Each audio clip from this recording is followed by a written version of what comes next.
Hello one and all, and welcome to Seen Through Glass. Now before Christmas, my dad picked up his new Range Rover Sport, and I got way too overexcited because he joined #RedCrew with Paul Wallace and I. But it turned out over Christmas that he really didn't want to be part of #RedCrew, so at the beginning of January, he took his car to Dub Customs to have it wrapped satin black. One of the coolest things I think my dad has ever done. So today, I'm off to Dub to pick it up.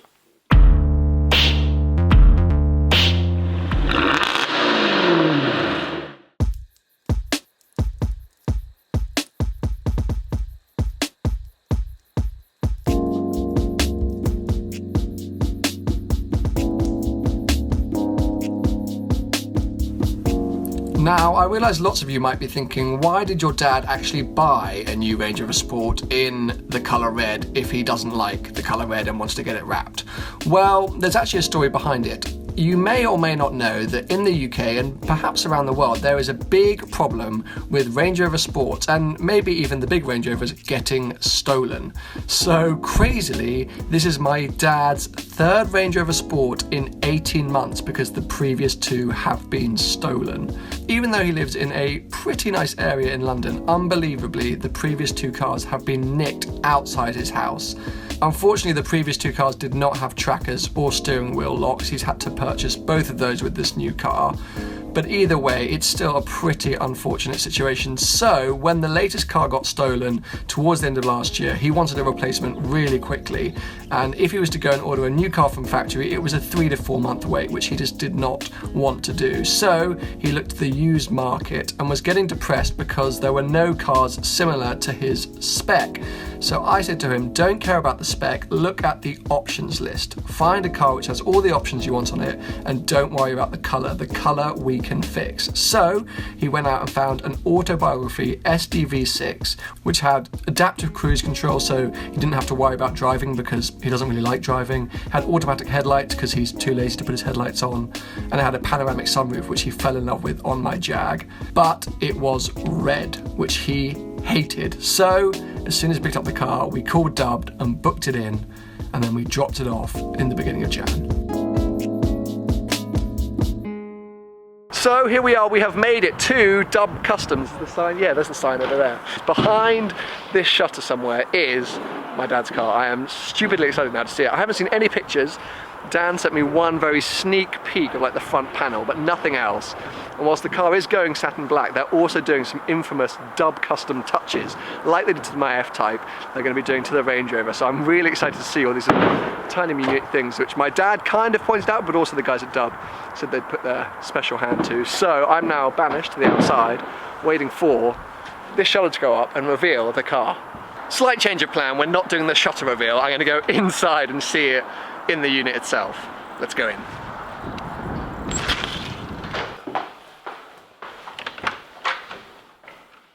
Here it is, underneath what looks to be some kind of cling film. Holy crap! Oh my god guys, it looks so good.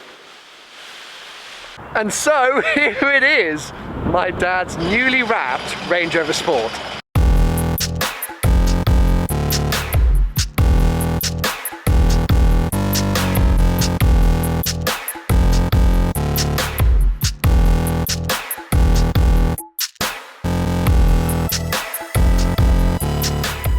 I actually love it. I can't believe what an amazing job, actually I can believe, I don't know why I'm surprised, Dub Customs have done with this car. So as you can see, the main body is wrapped in satin black. That was my dad's choice. He seemed to really like it, and I think on Range Rover Sports and Range Rovers in general, it works so well, this colour. However, there are a number of other little touches which comes from my dad's OCD and Dub Customs brilliance.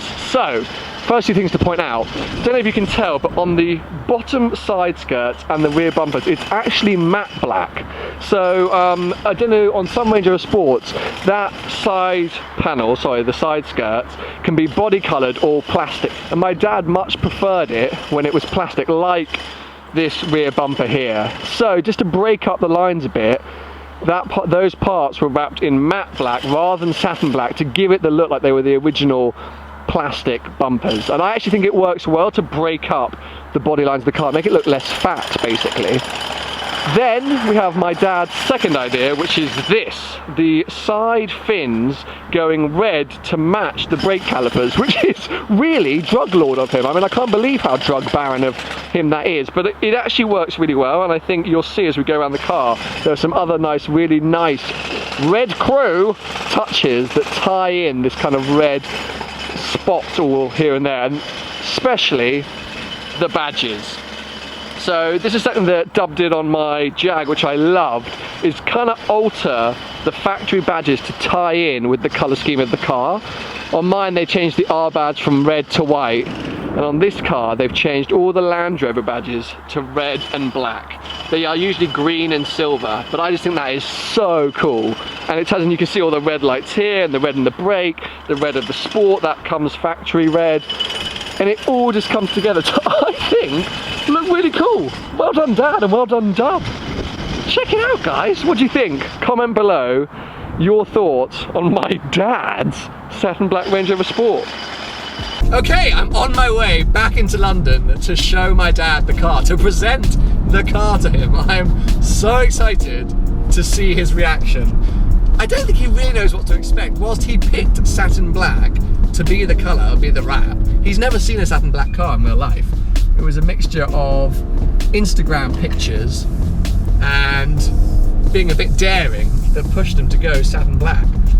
But I'm just excited for him to see it. It's all those little touches that I was just showing you there that I think make Dub Customs one of the best at what they do, because it just, as I say, they take your creativity and just make it that much better. Those red and black badges, I'm obsessed with them. I'm in love with them, and they're just so clever.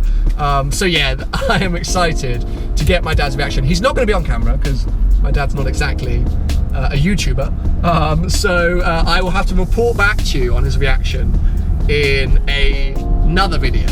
But for now, it is just the cruise into London in this awesome car. I know lots of you are always asking for me to do a review on a Range Rover Sport, and specifically this car. The thing is, I never know what to say about Range Rover Sports. Range Rovers are amazing. If you've never been in or around a Range Rover, they are everything you expect them to be. They're not off-roaders. I mean, they probably can go off-road, but they are probably at their best just cruising. Motorway cruising, city cruising. I mean, totally an inappropriate use for a 4x4, but they're super luxurious. The ride is great. I know this is the Range Rover Sport. It's not sporty. I mean, for a second. Yes, you can put it in S, but the SDV6, it's not sporty. It's still a big boat that you're cruising around in. But my God, I'd love one of these cars. Everything feels nice. The leather feels great. The equipment is very similar to my Jag, because obviously Jaguar Land Rover is one company. So a lot of the tech and all of the systems are very similar to my Jag. It's very sunny today. But yeah, it's just always such a nice place to be. The seating position is great. You look up and out. Great visibility. This sunroof, again, like my Jag, is amazing. I have no complaints, but I have nothing exciting or negative really, or hugely positive to say, apart from Range Rovers are great and I want one. That's about it really. That's my review for you. Give it a thumbs up if you also like the satin black colour scheme, and make sure you're subscribed for plenty more videos to come. Snowy mountains! I feel like we're in Lord of the Rings! Ba, ba, ba, ba, ba. That's Game of Thrones. I'm in both!